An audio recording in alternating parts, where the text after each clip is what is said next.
Hey guys, welcome back to another player review. We're going to see if Otamendi is worth it, which you can get if you go in your objectives, go to live, and it'll be Road to the Knockouts, Nicholas Otamendi.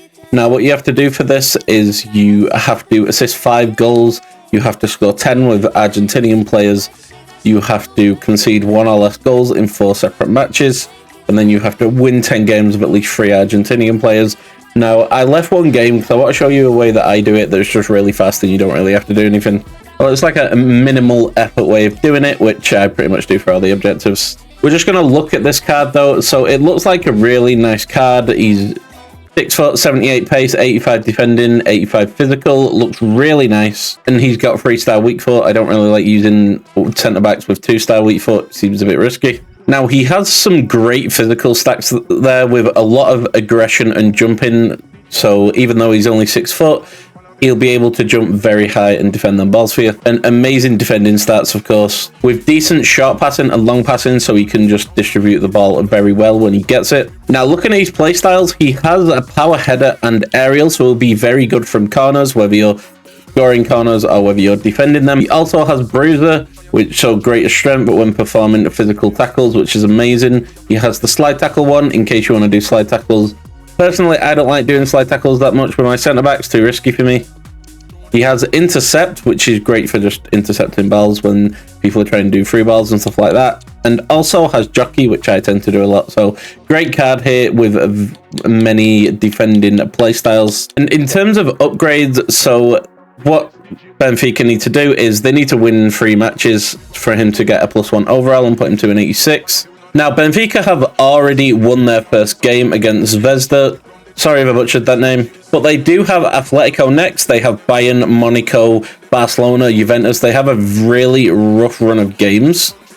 But there are 2 games where they are at home that look very winnable. One's against Bologna and one's against Feyenoord. So as long as they win them 2 games, which they probably should win, then the Otamendi will get upgraded to an 86. And then to get a +1 again and a ++ roll, then Benfica will need to score 1 or more goals in 4 different league matches. Now, assuming that they win the 2 games that I just mentioned, they will just need to score 1 goal in the other 5 games, which is very doable. And that will get him to an 87 and give him a roll ++. I'm not going to get my hopes up and say that they're going to finish top 2 because they probably won't. But what we're going to do, I'm going to show you the fast way of doing it, like that's very low effort. And then we're going to get into a couple of games to see how he performs. And I'll let you know whether he's good or not, so you can decide whether you want to do it yourself and spend the time into it. So this is how I do it. I go on squad battles and I play the team of the week because that's normally the one with the lowest chem, so it's just the easiest one.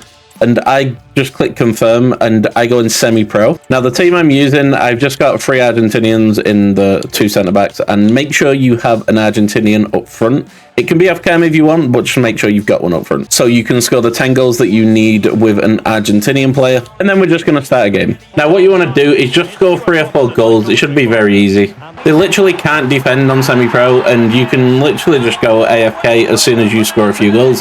So I would say score 3 or 4 goals, and then you can just put your controller down if you want and do something else. Like there's been times where I've just gone downstairs after scoring like 3 goals, and then I've come back up and it's been half time, and it'll just be like they wouldn't have scored, or they'll get 1 at the very most. And for a full game, the most they've ever scored on me while I've been doing semi-pro, and I've done like maybe like 20 of this, is like 2 goals. 2 goals is the max they've ever scored on me. Okay, so there's 4 goals. It didn't take very long at all, less than 20 minutes, and now we're just going to put our controller down, and I'll see how many goals, or what score it is at full time. So we'll see in a sec. Okay, so that's full time, and they did end up scoring 2 goals in the 90 minutes, but I didn't touch my controller all game, and we still won 4-2 because we scored 3 or 4 goals. And now that we've done that, it did count towards it, as you can see, because it's semi-pro or both. We're just going to actually just get our Otamendi.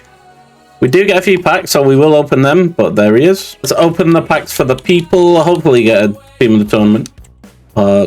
Road to the knockout, should I say? Not team of the tournament. Who's this? Striker, USA. It was no one. Let's try again. Okay, no walkout, so it probably won't be anyone, so we'll just skip that. 75 times 2. Hopefully this one is a bit better. No walkout, we skip. 75 times 3, the best pack, and no walkout again. We might as well just let this one run. Jamaica right mid. It's going to be Bailey from the Premier League. I mean, it's not a bad card for how much it is, but it's not what you want to see. Okay, so I got him onto the team. He's in left centre-back. I'm not going to put a playstyle on him yet. We're going to have a couple of games of rivals to see how we do, and then I'll say what I think of him. Okay, great interception there. He does score from the rebound. I've been trying to let him get through on goal so I could actually test out Otamendi, see how good he is. Okay, good tackle there. Nice little skill tackle. We love that. Okay, great tackle. That's Foden on the wing as well, so it's kind of hard to tackle him. Okay, so he's had 3 opportunities to tackle this half, and he's won all 3 of them. There was a couple of shots that did make it past him when he was basically like just a few yards away, when he probably should have blocked him. But so far, so good. But 45 minutes to go. Let's start second half. Okay. Oh, very aggressive there. That was beautiful. I've been trying to get a corner so bad, but his keeper just keeps saving it like onto the actual pitch again, not out for a corner. Okay, he's there again. Very nice. Okay, we got a corner. Let's see how he is on the header. Had to resort to power shots. Oh, nobody hit it. Okay. There we go. Okay, pulled all the defenders away, so it was only Otamendi at the back, and he still won the ball. His ball contribution is very nice as well, or distribution, should I say. When he's just passing it out from the back, he feels very nice on the ball.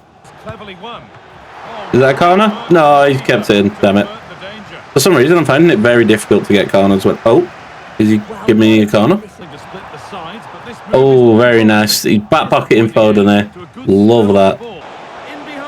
Can we get a corner? No, he's not going to give us one. Try getting a corner in the last... Honestly, the last half of the game was just entirely trying to get a corner. But we do get a draw because we couldn't get one. He played absolutely amazing in that first game.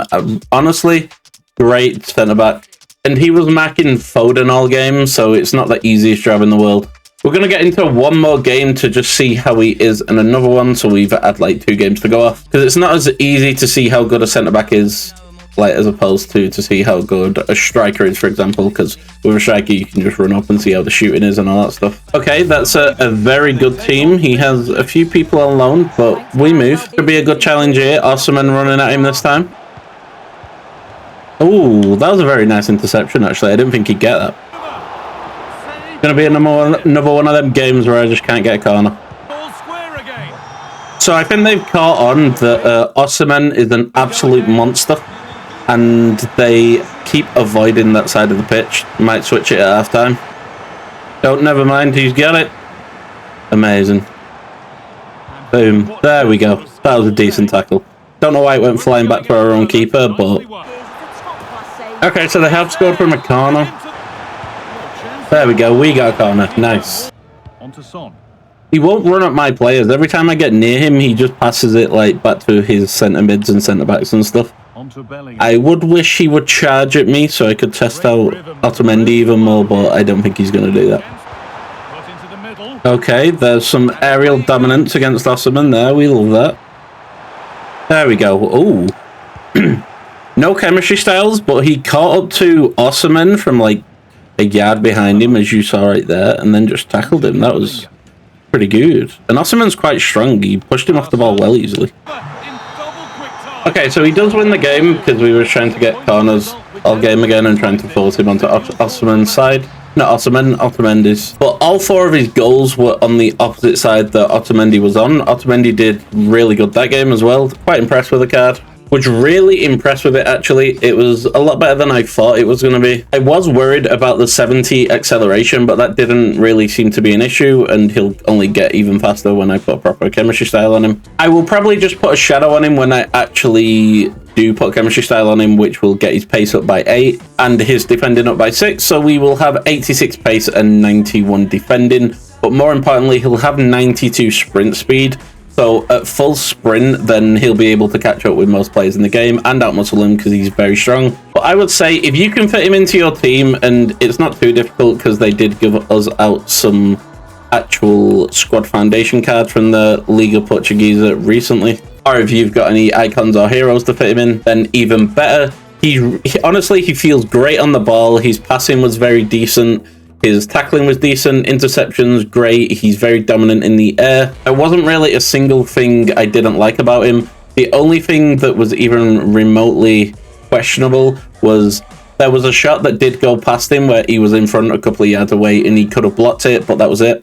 But I would say it's very worth playing the 10 games. Because what's that, like 2 hours for 10 games of semi-pro where you don't really have to do anything? Let me know what you do think of this card, if you have used it or whether you're going to build it or not. Thanks for watching. Smash the subscribe button so you don't miss any more play reviews, and I'll catch you on the next one.